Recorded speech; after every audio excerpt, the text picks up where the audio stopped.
कर जोरूं विनती करूं, धरूं चरण पर शीश। गुरु जी राम देवानंद जी महाराज ने दियो नाम बख्शीस। कोटि कोटि सिजदा करूं, कोटि कोटि प्रणाम। चरण कमल में राखियो, मैं बांदी जाम गुलाम।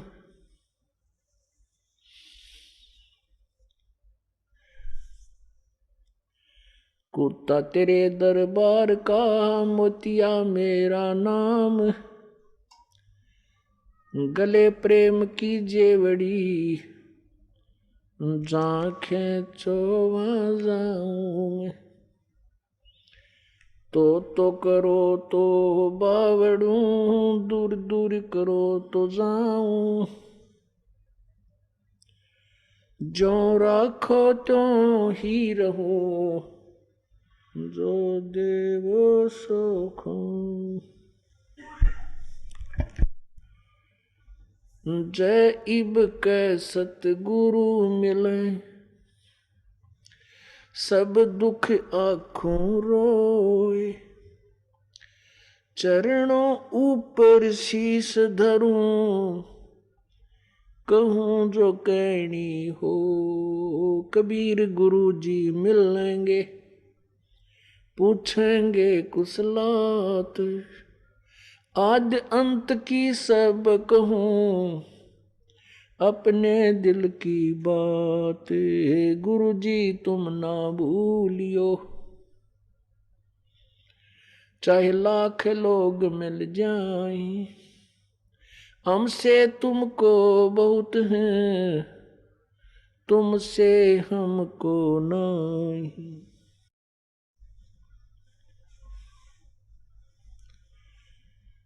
तुम्हारे विसारे क्या बने, मैं किसकी शरण में जाऊं। शिव बिरंच मुनि नारदा, इनके हृदय न समाऊं। अब गुण किए तो बहुत किए, करत न मानी हारे। बावे बंदा बख्श दियो, बावे गर्दन उतारे। अब गुण मेरे बाप जी,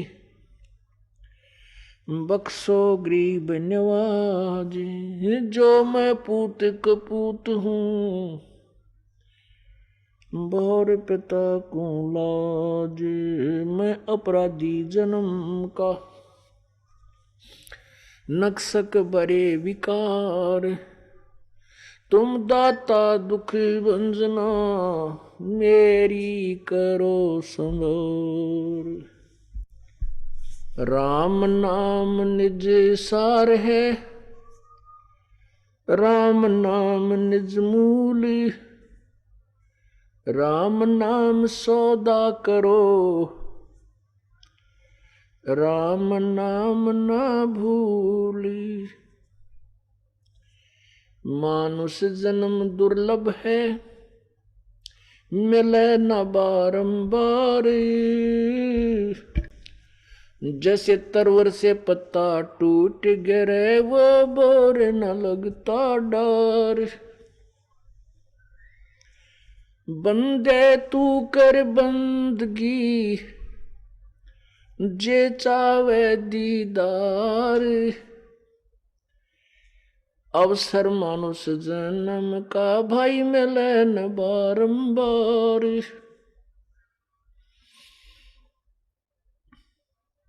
कबीर मानुष जन्म पाके जो, नहीं रटे हरि नाम। जैसे कुआ जल बिना, फिर बनवायो क्या काम। परमपिता परमात्मा सर्व सृष्टि रचनहार, कुल मालिक कबीर देव कबीर साहब, अल्लाह कबीर, हक्का कबीर, सत कबीर,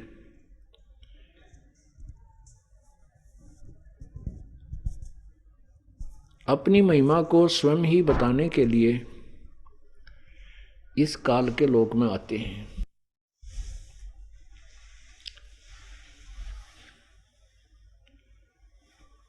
परमेश्वर पूर्ण ब्रह्म कबीर साहब जी प्रत्येक युग में प्रकट होते हैं।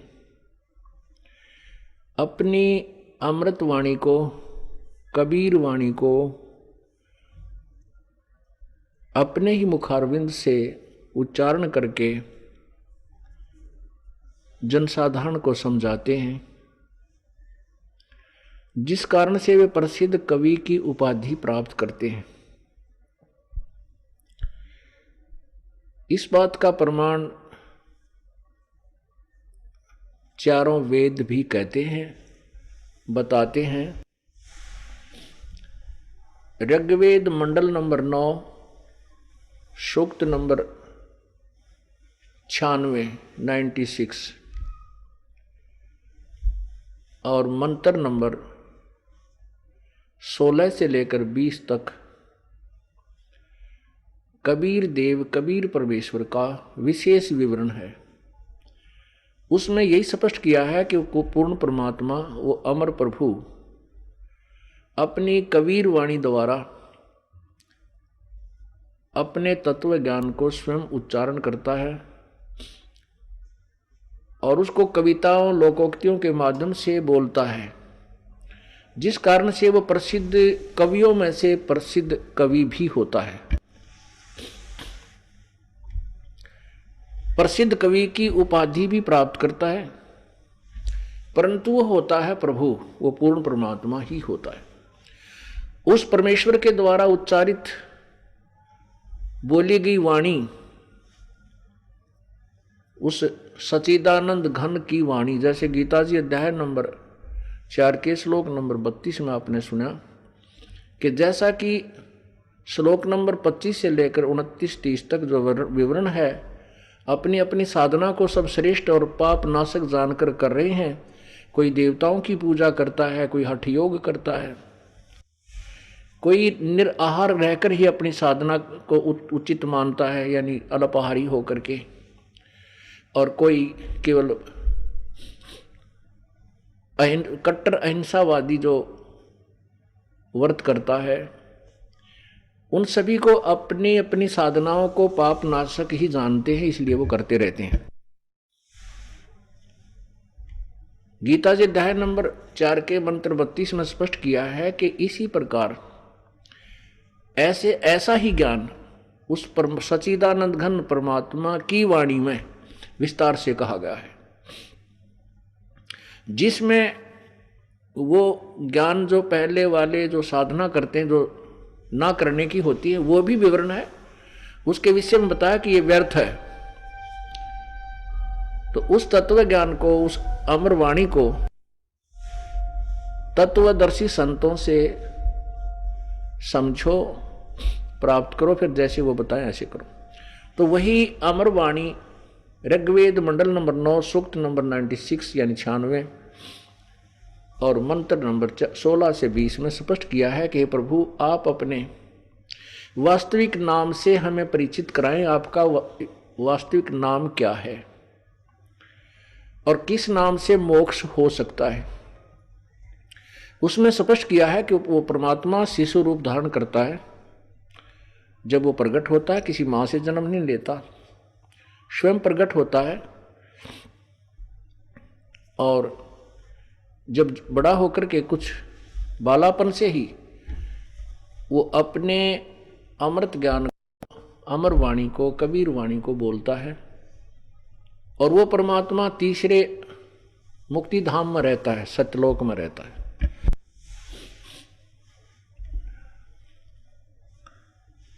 पुण्यात्मा वो परमेश्वर चारों युगों में आते हैं। सतयुग में उनका नाम सत्सुकृत रहता है, त्रेता में उनका नाम मुनिंदर ऋषि होता है, द्वापर में परमेश्वर करुणामय नाम से वेल नोन होते हैं, सुप्रसिद्ध होते हैं, और कलयुग में वे कबीर नाम से प्रसिद्ध होते हैं, और अन्य रूपों में भी वह प्रकट होते रहते हैं। कुछ अक्षण के लिए भी आ जाते हैं और कुछ दिनों के लिए भी आ जाते हैं, कुछ समय के लिए भी आ जाते हैं, लेकिन उस समय उनको पहचान नहीं पाते हम कि ये परमात्मा है। क्यों नहीं पहचान पाते? क्योंकि हम प्रभु की परिभाषा से अपरिचित होते हैं, क्योंकि हमारे को केवल अज्ञान सुनाया गया होता है, ज्ञान नहीं। जैसा कि आप सुबह के सत्संग में सुन रहे थे, कबीर परमेश्वर जी अपनी प्यारी आत्मा धर्मदास साहिब जी को अपनी महिमा आप ही बता रहे हैं, और यही प्रमाण अथर्ववेद कांड नंबर 4 सूक्त नंबर 1 मंत्र नंबर 1 से 7 में स्पष्ट किया है कि वो कबीर नाम का परमेश्वर सारी सृष्टि का रचनहार है। उसने सबसे पहले ब्रह्मांडों की रचना की, उसके बाद ज्योति निरंजन की रचना की, उसके बाद माया को उत्पन्न किया, इस दुर्गा को। और वो परमात्मा अपने द्वारा रची हुई सृष्टि को स्वयं ही ठीक ठीक बताता है, अन्य कोई नहीं बता सकता। जैसा कि आपने सुना था सुबह के परमात्मा कह रहे थे कि वेद मेरा भेद है और मैं ना वेदन के माही, और जौन वेद से मैं मिलूं वो वेद जानते नहीं। कि चारों वेद मेरे ही विषय में जानकारी दे रहे हैं, लेकिन वेदों में मेरी प्राप्ति का साधन नहीं है, मेरी प्राप्ति की विधि नहीं है। उसके लिए लिखा है जैसे कि वो परमात्मा स्वयं आकर ही अपने पाने की विधि बताते हैं। अब वो प्रसंग चल रहा है कि वो परमात्मा स्वयं ही आकर बता रहे हैं, और इसी का समर्थन हमारे पवित्र सदग्रंथ कर रहे हैं।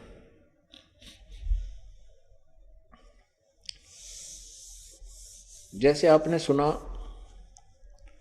सुबह के सत्संग में, दास आपको बता रहा था